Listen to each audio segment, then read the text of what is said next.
Right, man. I'm a Phlebarbermist. Phlebarbermist, what does that mean? I'm a Phlebarbermist, man. Daytime, I'm a phlebotomist. Dry your blood, you know. Afternoon, weekends, free time, I'm a barber. That being said, I'm the Phlebarbermist. How many Phlebarbermists you know, man? How many?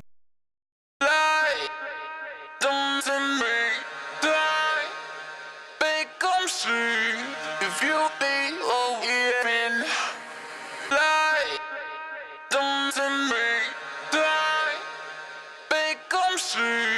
If you be open,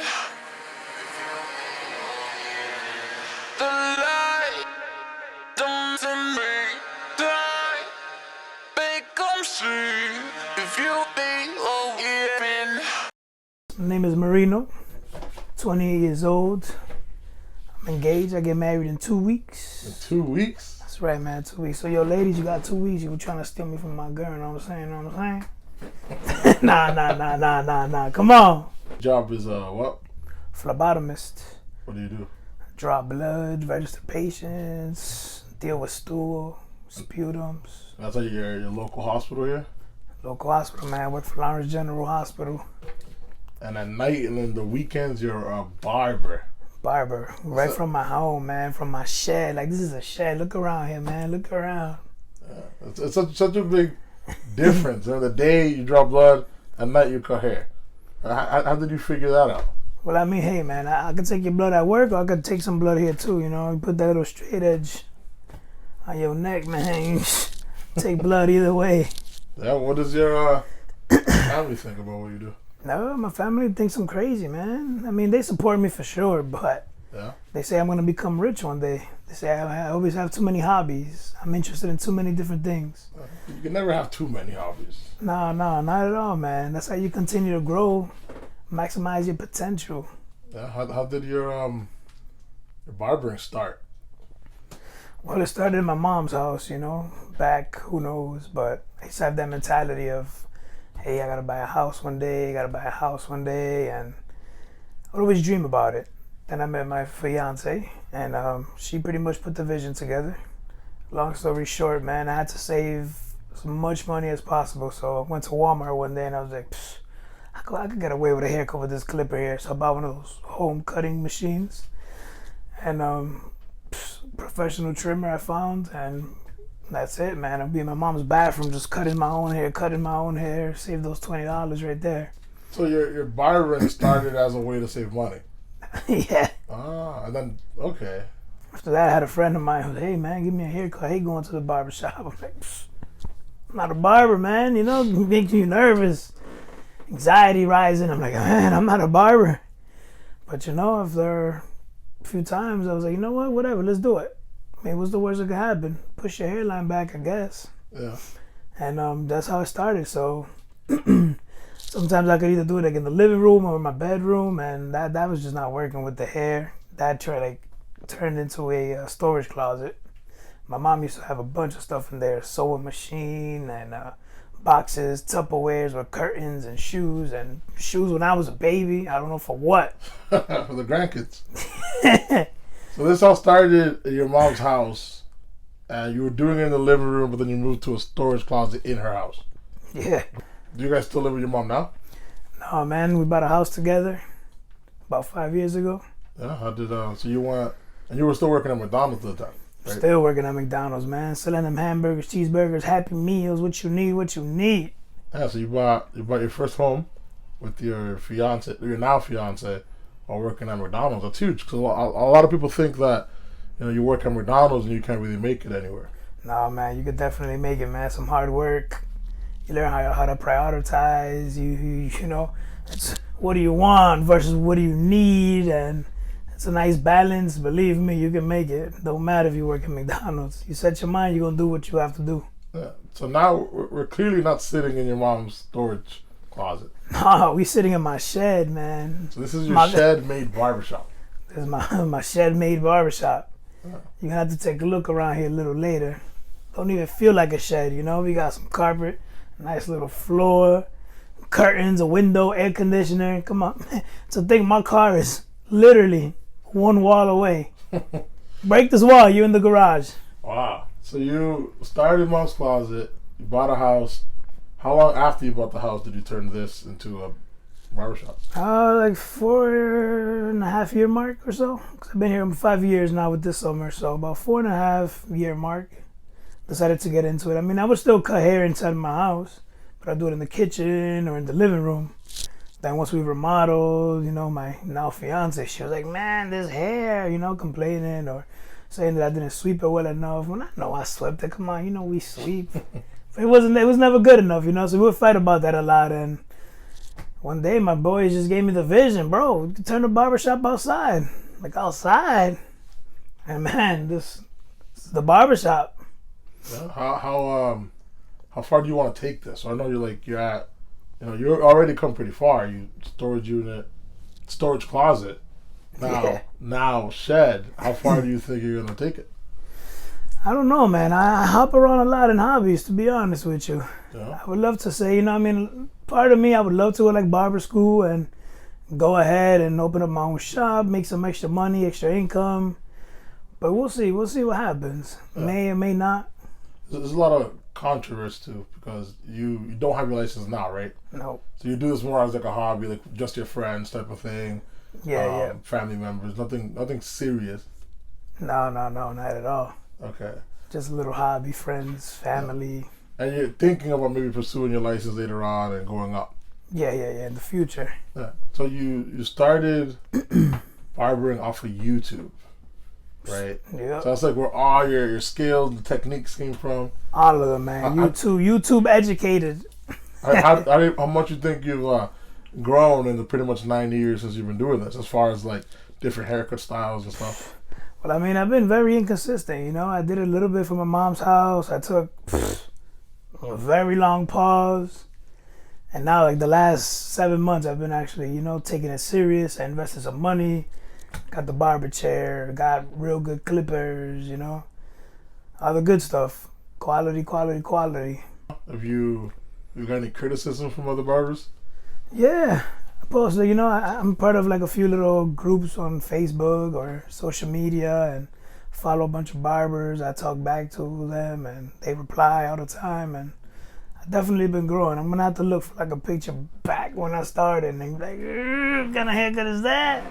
So now it's not bad at all, man. You go out there, you're like, best thing, you come in, you don't gotta wait. I'm gonna cut your hair. It's gonna be by an appointment. You come in, sit down, get in and get out. Nice. Tell me about the space, like everything you have. Like what's on the left side there? I see a whole bunch of drinks and stuff. Why? Well, this is not a real barbershop. This is like my little man cave space / I don't know what you want to call it. But yeah, man, a few lollipops for the kids. Any Dominican dude knows what that is over there. Little Mama Juana. Yeah. A little cognac, little whiskey. I'm on the right side of here. Right side, I have most of my equipment. I have my clippers, I have trimmers, spray bottles, biohazard container, all that good stuff. How do your coworkers react when you're like, hey, a barber on the side? It's funny, man. It's funny. They're like, you really do that on the side? I'm like, of course, man. Why not? They always ask, are you good? Well, look at my Instagram. I don't think I'm too bad. You have an Instagram around it? I do, man. What's it called so I can plug it in there? The _Phlebarbermist. Phlebarbermist. You know how to spell Phlebarbermist? How do you do it? You say you're going to link it under there, man. Go ahead. Oh, man. That's funny. Do you guys have any kids? We have one child. She's been with us for a very long time. She's not a bio kid, but she's been here so long. She's my daughter, No one's going to tell me otherwise. Yeah. Tell me about her. Your daughter. Oh, she's sassy, man. She got a lot of attitude, for sure. Yeah. That's good. How did your, I know you said that she's not biological. How have you, your fiance, and I guess your families have coped with that?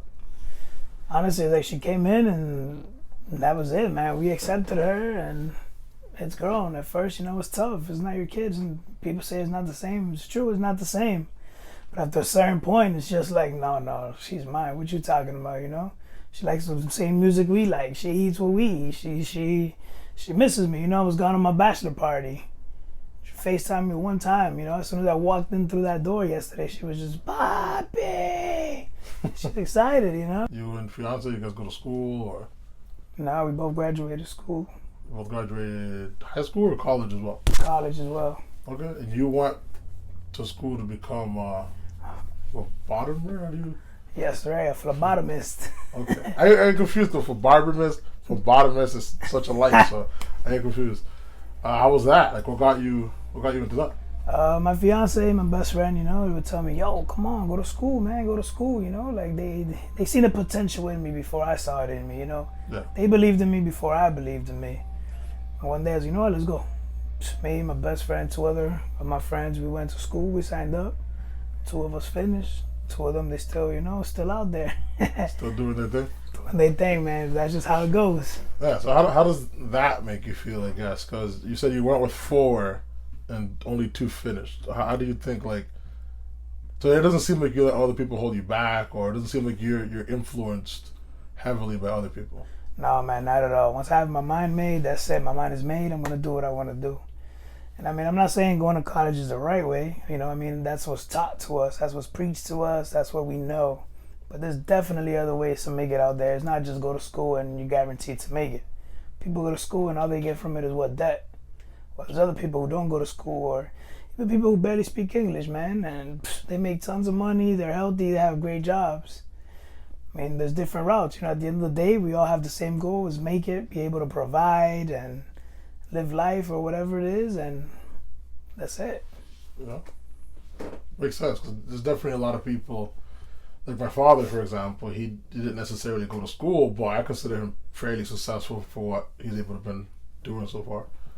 As far as your equipment for barbering, do you have any like favorites, any go-tos? There's just kind of case by case. Oh no, man, I definitely have some hitters. I definitely have some favorites. I began with all corded. Now I'm all cordless. Oh, you're cordless now. Is that like a fancy way to do it? I don't know anything. I don't know about barbering. I get haircuts, but I don't know about cordless. No, cords. Man, it's just, it's all for comfort pretty much. You have the cord and it's great. You feel like you got that extra power, but mobility, I have to spin the chair around, or I have to walk around, bring the cord over my customer's head or whatever. Cordless, nah, the chair don't even have to move. I move. You sit down, you close your eyes, you relax, you come in here, and that's it, man. I do what I have to do, and I love it. I really love it a lot. That's crazy how a hobby that started for you, wanted to save money, ended up being something you're very passionate about. What makes those your favorite? I know the cordless ones are your favorite, but which machines of the cordless stand out to you? Are they more comfortable? Well, for sure, I love the Andis Slimlines. One of my favorites. Small, blade is smaller, squeeze into the nice little tight areas. I love the Babyliss Gold FXs, just because they're gold. In my opinion, yes, they're smoother, they're better, but they do the same job as any other machine does. You know what I mean? The barber, you're not a barber because of what you have. There's barbers out there who have amazing skills with a $10 clipper. There's barbers out here who have a $200 clipper and have trash haircuts or have bad haircuts, Yeah. So you're giving the credit to what you do or how you do it too, not the machine, but to the barber, to the individual, because it was all, error and trial and experience and judgment calls. Some people have a receding hairline. Their hairline is back here. Now you got to decide. You're going to keep it natural, or just like, he's going to have light spots, or you're going to push his hairline back, or is that what the customer wants? It all depends, So there's like a barbershop in every corner nowadays. Like, you drive down the street, you might see 5. Is there a lot of competition in the world? And what makes someone come to you versus someone else? Definitely a lot of competition, especially nowadays. Let's be honest. I feel like people, everything is time, and people, they're in a rush. Some clients, customers, are very faithful to you, and they're not gonna get a haircut by anyone except other than you. There's other people who they don't care, man. They're just, hey, you available? Yes. Okay, I'm on my way. Tell them no. Hey, I'll be available in an hour, half an hour. Oh no, man, thank you. I mean, I think one advantage is here is all by appointment. You know, you're gonna come in, you're gonna sit down, you can get in, get out. You're not gonna feel uncomfortable. It's you and I. It's not gonna be a group of people, things like that. Do you make any money from it? Nah, not really. I mean, I get a few little tips here and there, you know, but Yeah, just some friendly like. nothing major. And I tell you, because you know, it's not free to cool this place down. It's hot, very hot in here. I got the air conditioner, and wintertime I gotta put a heater in, you know. Yeah, so your friends help you kind of fund your hobby a little bit. Yeah. But it's definitely not like your main income or anything like that. No, not at all. Yeah. You mentioned your mom, grandma. Did your dad in the picture at all? No, never. How do you think that has affected like your work ethic or like the fact? Because you also mentioned that you take hobbies and you keep dropping them, picking up new ones. How do you think him not being in there, if it has, I don't even know if it has or not, has affected you in any way? I think it hasn't really affected me because it's not like my dad was in my life and then he left and it's like, oh my God, I miss you, I miss him, you know, he's gone. But like I really have no memory of him whatsoever. So to me, it's like he was never gone. You know, I would hate to say, you know, something happened to him tomorrow. It's unfortunate, but it's not gonna bother me at all. It is what it is, you know. And I have come in contact with him recently within at least the last 2 or 3 years, and it's nothing to me, man. It's just a regular person, you know. But I do have 2 brothers as well. The 2 brothers? I got 2 half brothers or whatever. Yeah. Believe it or not, we talk almost every day. Really? We talk at least 3 to 4 times a week. And ironically, he's a barber, one of them. So it's like, what? Did you tell him about your hobby? Yeah, we couldn't believe it, man. The first time we talked, and you know, we FaceTime, and we like, what? You a barber? He's like, yeah, and I'm a barber. He's in his barber shop, and he's whipping out my clippers, and I'm like, yo! This just runs in the family, but he's just like me. Whole sleeve, and so I don't know what that man is talking about. You know what I mean? Yeah. Tell you, the whole team comes over here to get haircuts. What do they think about your cutting styles? They like it, man. They like it. I mean, from time to time, you know, get a complaint here and there. Yo, look at this, man. What is this? You know, not so much now, but towards the beginning, of course, you know. Yeah. You're so used to sticking to one barber and that one certain style. You get a different one, you know. You feel insecure. You're like, oh my God, how does this look? You know, is it okay? Is it not? But yeah, everybody likes it. I mean, they keep coming back. So they must like it. Has to mean something. Absolutely. What's like, you must get criticism from people. I'm assuming you asked for it. What's like the worst piece you got? I always ask, you know, before they even leave the chair, hey, what do you think? You know, something I never used to do is, you know, I used to be insecure in my own haircuts. I would never show them the back of their haircut. I just, okay, man, dust them off. I'm good to go. Yeah. Not anymore. Now I feel good. I'm confident. You know, I get my mirror. I just look at your haircut. What do you think? You know, look at yourself up close. Look at the eyebrows or whatnot. They let me know, hey, lighten this up or whatever it is. Too much hair or you took too much down. And I just take it, man, you know, and I remember it for the next time. But love to pay attention to detail, you know. One person, hey, can you do my nose hairs? Yeah. Next thing, like, wow. Now every person that comes in, I do their nose hairs. And then they think, wow, my other barber never used to clean my nose, you know. It's more like trial and error. Like you do it as clients come. Clients come to ask you something, now you're recommended to someone else. Yeah. So besides the nose hair, is there other stuff you do that another barber may not do? I also offer black masks, like face mask, you know. You do the face mask? Do the face mask, man. It's something simple, but these dudes get out of here feeling great. I mean, I don't know how you feel when you get a haircut. Yeah. When I get a haircut, I'm just like, oof. This guy right here. You know, I talk to myself and everything. I'm in the mirror like, ooh, if I was a girl, man, I'd grab that dude over there.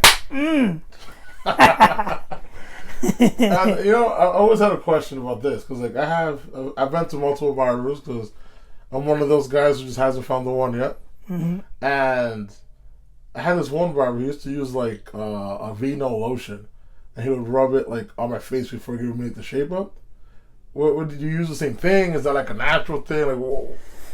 Every barber is different. Now there's many products out there, you know. They're shave gels or shaving oil.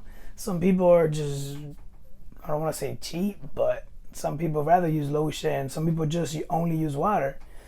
I mean, some people use hair gel. Some people use hairspray, whatever it is, you know. Yeah. Pretty much just use it to, you know, lubricate the area a little bit. That way the blade just glides and you don't tend to nick and cut people. What do you use? I use shave gel. I use Elegance shave gel, yeah. Okay. My favorite. What's your favorite one?